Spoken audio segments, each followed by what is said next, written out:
Good day, Ma'am Dulu, and to all my classmates. So for today, I am going to report about the immediate care for newborn after delivery, up to discharge from the hospital, the Apgar, and the different reflexes of the newborn. So first is the definition for newborn immediate care is the care given to the neonate for birth by qualified personnel in the delivery room. So newborn care and safety are the activities that precautions recommended for new parents or caregivers. So the immediate care of a newborn following delivery is a must. So there are a lot of things that go into the care of the child when just born. So the breathing of the child, the sleeping, the baby's first breath, and more. So we also have the purpose. So the purpose is the immediate care of the newborn helps identify whether the baby has a normal condition, has a condition or problem requiring urgent, rapid treatment, or has a condition or malformation or other problem that requires transfer to another facility or service. So when we say a malformation, it is an abnormally formed parts of the body or a condition of being abnormal in shape or form. So that's why they requires transfer to another facility or service. So we also have the 15 immediate care for newborn after delivery. So the first is the umbilical cord. So when the child is delivered, so the umbilical cord was cut and they put stamp. So the stump of the umbilical cord remains to the navel of the newborn or a child. So it usually fall up to a week or a month. So once it's full, once it falls, the belly button of the child might look sore, and it takes a few more days to heal. So if you see traces of blood, so you need to calm down because it's normal. So you might also see a yellowish fluid. So it's also normal. So the best concerned or the best immediate care for this is you need to keep the area dry and clean all the times. Okay. We also have the breastfeeding. So breastfeeding to the newborn or to your child is unnecessary. So the first or you can start breastfeeding or your baby about an hour or 2 hours after birth. So at first you'll see that the milk is thick and yellowish, and then that's some extremely rich. So a healthy milk, it's called colostrum. So it is filled with antioxidants and protein. So the colostrum is extremely beneficial for your baby. So make sure you have good back support and position yourself comfortably. So we also have the baby's first breath. So the baby's first breath, so your baby in the womb didn't have to worry about breathing. So however, the post-birth, the baby's lungs, which were previously filled with fluid, are now filled with air. So this is a sudden shift is bound to be difficult for a newborn baby. So as a newborn baby's breathing is usually irregular. While this is not a cause for alarm, you need to do monitoring for the breathing of your baby. So if you think that the breathing is too noisy, so that is the time that you can consult a doctor. So we also have the Apgar test. So the Apgar test stands for the appearance, the pulse, the grimace, and the activity and respiration. So the Apgar test is the first test that the doctor will perform on your child to make sure that your baby is normal. So later on, I will discuss about the Apgar. So we also have the weight of your baby. So most newborns' weight is between 2 to 4 kilograms. So the weight of your baby is an indicator on how your baby is doing. So adequate weight is important for a baby's physical and mental development. So if you feel the required gain is not taking place, then do consult a pediatrician and plan a diet which provides all the nutrients with which the baby needs to thrive. Then we also have the baby's first poop. So the baby's first poop is called meconium. So it looks very different from feces, but that is completely normal. So if you see, or if you do not see meconium pass in 24 hours, it may be because the intestinal obstruction, and you must consult immediately a pediatrician doctor. Then we also have the skin-to-skin contact. So skin-to-skin contact is very important for your child or for your newborn baby. So throughout the pregnancy, the baby is the comfort of your womb. But all of the sudden during birth, it isn't the case. So this is why the skin-to-skin contact is necessary. So your baby will place naked against your naked skin, and a blanket is wrapped around both you and your child. So you'll see the baby relax almost instantly. So this also makes the baby familiar with you. So we also have the vitamin K. So the vitamin K is administered to the newborn to prevent any bleeding. So vitamin K helps in clotting of blood. So next is the eye care.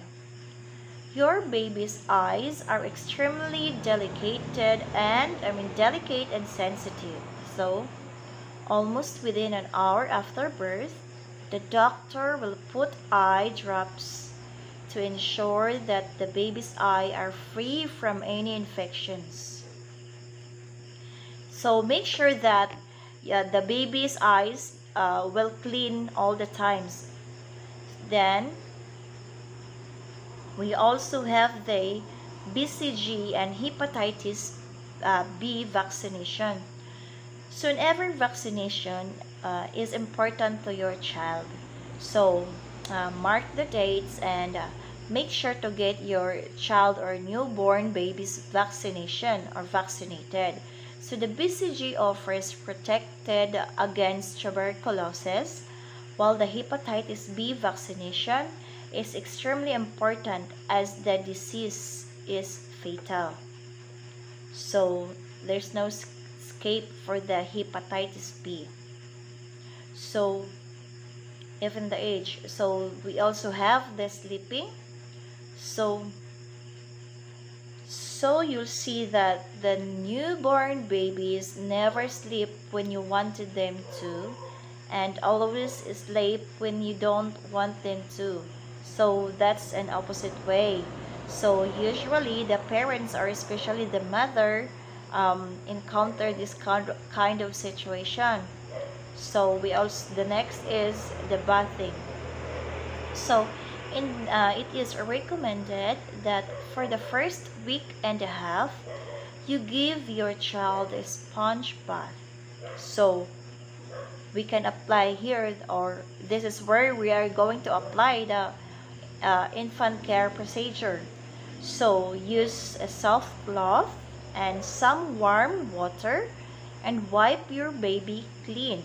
So you can also wash your baby's face, hands, and the genital area thoroughly with warm water, especially after a change of diapers. And then we also have the physical examination. So physical examination is like the Apgar.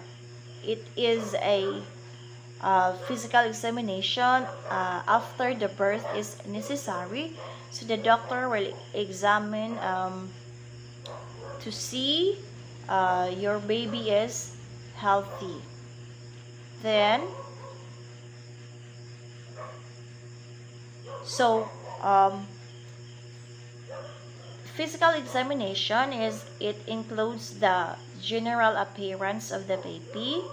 So the activity, the muscle tone, the posture or the level of consciousness, then the skin of the baby, so how it looks like, if the skin is the skin color, the texture, the nails, and the rashes.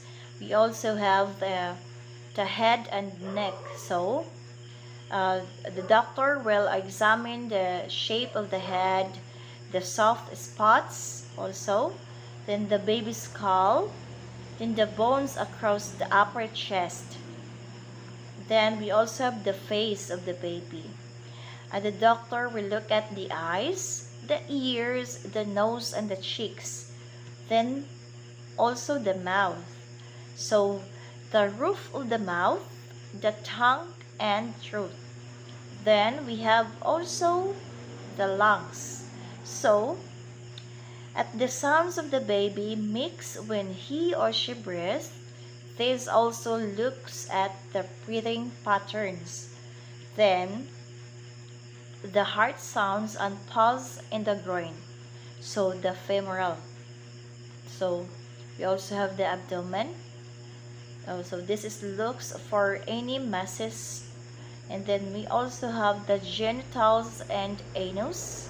So the doctor will check it, the genital and anus. So check the baby has open passages for urine and stool, because it is very important. Then we also have the arm and the legs. So the doctor will check the baby's movement and development. And this is the doctor also will follow for the hearing test for the newborn baby and for the newborn screening for the baby. And then we also have the providing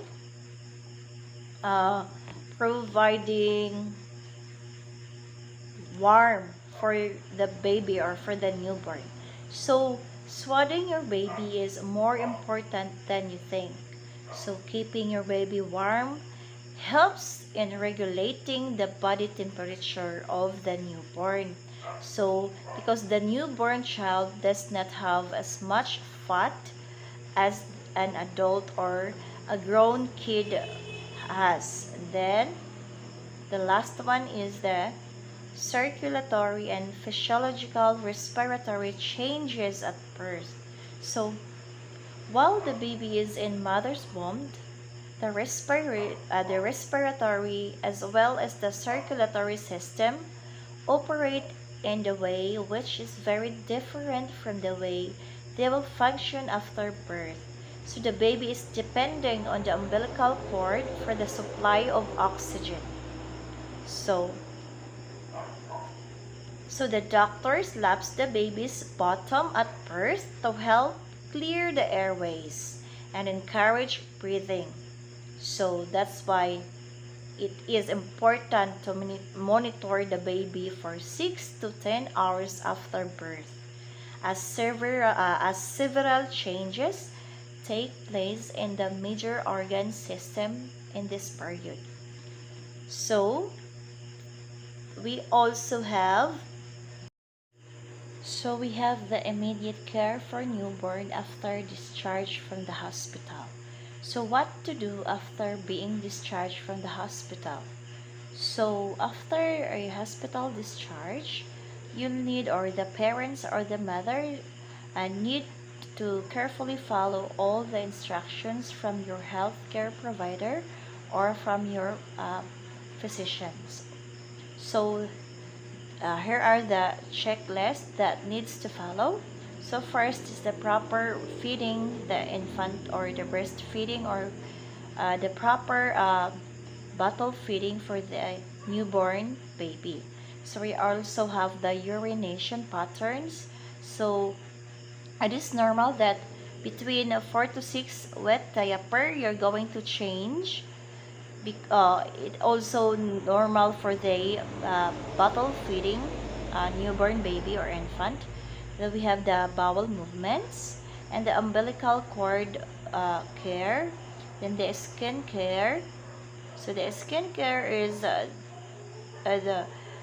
you're going to check of the irritation, or the irritation of the skin, or allergy of the skin. Then we also have the genital care and the signs of illness. So the signs of illness, for example, is having a fever.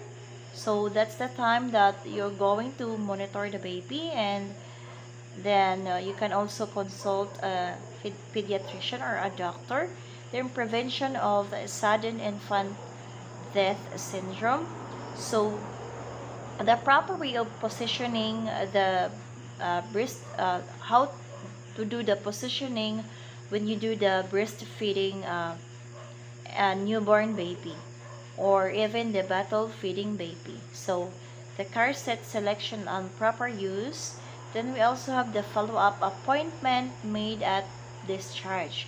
So this is very important, that if you need to follow the appointment which is made for from the doctor or from the healthcare, for you to follow up the appointment for the physician. We also have, now we're going to tackle the Apgar. So what is Apgar score? So the Apgar score is the test given to newborns soon as after birth. Then this test checks a baby's heart rate, the muscle tone, and the other signs to see if extra medical care or emergency care is needed. So the test is usually given twice, once at 1 minute after birth, and again at 5 minutes after birth. Sometimes, if there are concerns about the baby's condition, the test may be given again. So who developed Apgar? So Dr. Virginia Apgar was an obstetrical anesthesiologist best known for developing the Apgar score, a system used worldwide for evaluating the physical condition of newborn at birth. So Apgar stands for: A is for the appearance or the skin color, P is pulse or the heart rate, then the grimace response or the reflexes of the baby or the newborn, the activity or the muscle tone, the respiration or the breathing rate, and effort. So these are the example of this is the example of Apgar score. So according to Dr. Virginia Apgar, the highest score of Apgar is 10. But it is only rarely happens. So the score is between 1 up to 2. So now let's start from the appearance or the skin color. So if you see the skin of the newborn is pink, you can score it 2. as the highest score. Then if you see peripheral cyanosis only, so if you say a peripheral cyanosis, it means that a bluish from the hands or in the finger or a toes. So you can score 1. Then if you see the skin is pale all over, so you will score it 0. So the pulse or the heart rate, if the heart rate is 100 to 140, so you score 2 as the highest. If the pulse rate is less than 100, so you can score 1. If now no pulse at all, so your score will be 0. So then the grimace or the reflex irritability. So if the newborn cry when stimulated, so which means you will score 2 as the highest score. So grimace or weak cry when stimulated, you will score 1. If no response to stimulation, which means your score is 0. So we have the activity or muscle tone. So if the newborn will flex and resisting extension, so you need to score the highest score of 2. Then if has some flexion, you score 1. If it's floppy, then you score 0. Then the respiration or the effort. So if the newborn has a strong cry, you score 2. But if it's low irregular in breathing, you score 1. If apneic, you score 0. So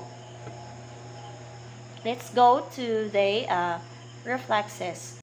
Reflex are involuntary movements or action. So some movements are spontaneous, occurring as part of the baby's usual activity. So others are responses to certain actions. So it helps identify normal brain and nerve activity. So how long do newborn reflexes last? So some newborn reflexes will be integrated and become voluntary movements as early as 2 months, while others will continue on until roughly 12 months. Then, so how many newborn reflexes are there? So while some people only list 5 or 6 newborn reflexes, there are actually 9 primitive reflexes. So these are the Morrow reflex, the sucking reflex, the rooting reflex, the startle reflex, the stepping reflex, the grasp reflex, the tonic neck reflex, the truncal incurvation reflex, the parachute reflex. So let's start off for the Morrow reflex or the startle reflex. It begins at 28 weeks of gestation, then initiated by any sudden movement of the neck. So it consists of rapid abduction and extension of arm with the opening of the hands. Then tensing of the back of muscles, then flexion of the legs, and then crying. Then the next is the sucking or the swallowing reflex.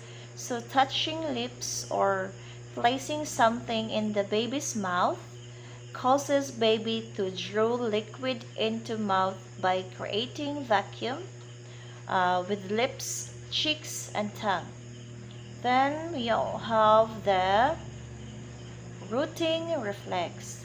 So if the cheek is stroked, the infant will turn towards the side that was stroked and begin to make sucking um, with the mouth. Then we have the palmar or the grabs reflex. So it begins at 32 weeks of gestation. So light touch of the palm produces reflex flexion of the fingers. And then it disappears at 3 to 4 months. So the most effective way is slide the stimulating object, such as a finger or pencil, across the palm from the lateral border. Then we have the tonic neck reflex, or the asymmetric tonic neck reflex, is one of the primitive reflexes that babies experience as part of brain development. So that's a tonic neck reflex. Then we have the truncal incurvation reflex, or trunk incurvation reflex. The stroking one side of the spinal column while baby is on his abdomen causes then crawling motion with legs, lifting head from surface. And we have the parachute reflex. This reflex appears at about 6 to 9 months and persists thereafter. So the arm extended as a defensive reaction. Okay. Then we also have the